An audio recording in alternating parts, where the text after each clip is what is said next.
Senior सहाफ़ी और तज़ियाकार हामिद मीर के मुताबिक पाकिस्तान के बहुत कम सियासतदानों का अदब से ताल्लुक़ है। अक्सर सियासतदान इंतहाई गैर अदबी ताकतों की मदद से पार्लियामेंट में पहुँचते हैं। अपनी मौदबाना सियासत की कामयाबी के बाद वो तारीख के उस्ताद बन जाते हैं और चाहते हैं कि सिर्फ इनकी मर्जी की तारीख को सच समझा जाए। बलूचिस्तान के साबिक वज़ीर आला डॉक्टर अब्दुल मालिक बलोच इन चंद सियासतदानों में से एक हैं जिनका अदब के साथ ताल्लुक़ ज़माना तालिब इल्मी से कायम है। कुछ अरसे कबल बलूची ज़बान में इनके अफसानों का मजमुआ जन्नत आबाद के नाम से शाया हुआ, जिन्हें अब्दुल हलीम हयातान ने उर्दू में तर्जुमा किया। चंद दिन कबल डॉक्टर साहब ने अपनी किताब का तोहफा मुझ नाचीज़ को पेश किया तो बताने लगे कि वो बलूचिस्तान की तारीख पर भी एक किताब लिख रहे हैं। ये किताब तकमील के आखिरी मराइल में है। अच्छा हुआ कि इस किताब की तकमील से पहले ही हुकूमत पाकिस्तान ने बलूचिस्तान में एक और फौजी ऑपरेशन का फैसला कर लिया है। 1947 के बाद से बलूचिस्तान में कई फौजी ऑपरेशन हो चुके हैं। किसी ऑपरेशन के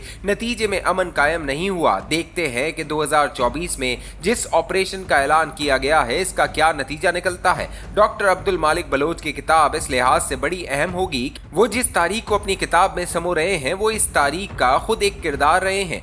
दौरे जवानी में उन्होंने बलूचिस्तान की आज़ादी के लिए हथियार उठाए, रियासत के खिलाफ जंग की और फिर एक वक्त आया जब वो वज़ीर आला बलूचिस्तान की हैसियत से रियासत के खिलाफ लड़ने वालों से मुज़ाकरात कर रहे थे। ये मुज़ाकरात क्यों कामयाब ना हुए और आज डॉक्टर साहब कहाँ खड़े हैं, इन सवालात का जवाब सबको मालूम है। दो तस्वीर बलूचिस्तान के मसले पर हर सवाल का जवाब है। पहली तस्वीर में नवाब अकबर भुट्टी अपनी जवानी में कायदे आज़म मोहम्मद अली जिन्ना का इस्तकबाल कर रहे हैं। भुट्टी साहब ने न सिर्फ तहरीक पाकिस्तान में हिस्सा लिया बल्कि शाही जरगे में पाकिस्तान के हक में वोट भी दिया। बादशाह वो मलिक फिरोज खान नून की इस हुकूमत में वजीर दाखिला बने जिसने ग्वादर को पाकिस्तान में शामिल किया। ये कारनामा सरअंजाम देने के चंद हफ्तों बाद जनरल अयूब खान के हुक्म पर भुट्टी साहब को जेल पहुंचा दिया गया। जेल से निकलकर वो कभी गवर्नर बने, कभी वजीर आला बने। उन्होंने विफाक पाकिस्तान के साथ चलने की बहुत कोशिश की लेकिन जनरल परवेज मुशर्रफ ने इन्हें पहाड़ों में पहुंचा दिया और 2006 में वो विफाक से नाराज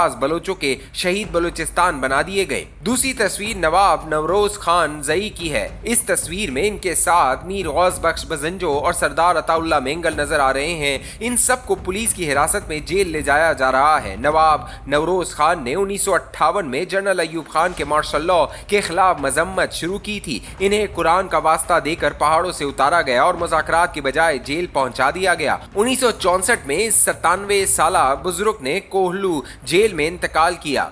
बाद में मीर गौस बख्श बजंजो बलूचिस्तान के गवर्नर और अताउल्ला मेंगल वजीर आला बने। दोनों ने उर्दू को सूबे की सरकारी जबान बनाया और सरदारी निजाम के खात्मे के लिए सूबाई असम्बली से करारदाद मंजूर कराई, लेकिन इन दोनों की हुकूमत को एक साल भी पूरा न करने दिया गया। बादशाह जुल्फ़िकार अली भुट्टो ने अपनी किताब अफवाह और हकीकत में तस्लीम किया कि मेंगल हुकूमत के खिलाफ उन्होंने जो कुछ किया वो फौजी जर्नैलों के दबाव का नतीजा था। 2 अगस्त 1974 को वजीर आजम जुल्फ़िकार अली भुट्टो पर कोयटा में मजीद लांगो नामी नौजवान ने एक दस्ती बम फेंका था। भुट्टो साहब तो बच गए, मजीद लांगो मारा गया। आज बलूचिस्तान में मजीद ब्रिगेड के नाम से एक ग्रुप खुदकुश हमले कर रहा है। इस ग्रुप ने अपना नाम इसी मजीद लांगो के नाम पर रखा हुआ है जो 1974 में मारा गया था। 2024 में एक नए फौजी ऑपरेशन के ऐलान पर ये अस्करियत पसंद बहुत खुश हैं क्योंकि अब इन्हें नई अफरादी कुव्वत भी मिलेगी और मजीद बैरूनी इमदाद भी मिलेगी। दूसरी तरफ वजीर आला बलूचिस्तान सरफराज भुट्टी भी खुश हैं। बलूचिस्तान के तनाज़े ने इन्हें वजीर दाखिला और वजीर आला बनाया। तनाज़ा मजीद बढ़ेगा तो सरफराज भुट्टी और मजीद ब्रिगेड दोनों को मजीद फायदा मिलेगा। बलूचिस्तान में फौजी ऑपरेशनों की तारीख बहुत पुरानी है। माजी करीब में पहला फौजी ऑपरेशन 1916 में बरतानवी फौज के जनरल डायल ने किया था। इसी डायल ने 1919 में अमृतसर के जलियांवाला बाग में फायरिंग का हुक्म दिया था। जनरल डायर की किताब बलूचिस्तान के सरहदी छापा मार बताती है कि पहली जंग अजीम में बलोच कबाइल जर्मन हुकूमत की मदद से बरतानिया के खिलाफ मजम्मत को मुनज़्ज़म कर रहे थे। लिहाजा इस मजम्मत को खत्म करने के लिए जनरल डायर ने ब्रिटिश बलूचिस्तान और ईरानी बलूचिस्तान की सरहद पर एक फौजी ऑपरेशन किया जिसमें शिया सुन्नी इख्तलाफ को एक हथियार के तौर पर इस्तेमाल किया गया। दूसरा बड़ा ऑपरेशन 1948 में खान अफ कलात के भाई प्रिंस करीम के खिलाफ हुआ।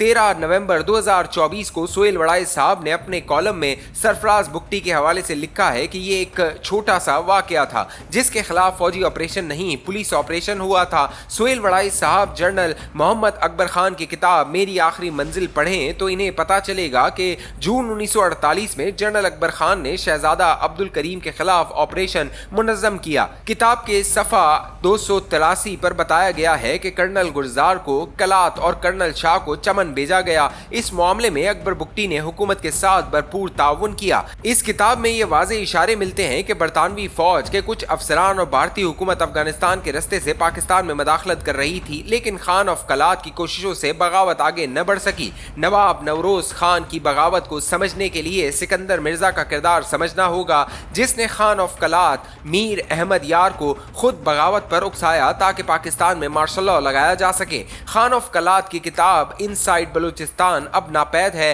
क्योंकि इस किताब पर पाबंदी लगा दी गई थी। उम्मीद है डॉक्टर अब्दुल मालिक बलोच की आने वाली किताब पाकिस्तान के अरबाब इख्तियार के बलूचिस्तान में किरदार का गैर जानिबदाराना जायजा लेगी। बलूचिस्तान के अवाम के मसाइल का हल न तो एक आज़ाद बलूचिस्तान है और न ही मौदमाना और गुलामाना सियासत है। आज़ाद बलूचिस्तान बनाने के लिए 3 मुल्क तोड़ने होंगे, पाकिस्तान, अफगानिस्तान और ईरान। ये बहुत मुश्किल है। बलोचों को इनके वो हुकूक देने की ज़रूरत है जिसका वादा कायदे आज़म ने किया था। मसले का हल बलूचिस्तान में साफ और शफाफ इंतखाबात हैं और ये हल फिलहाल मुमकिन नज़र नहीं आता।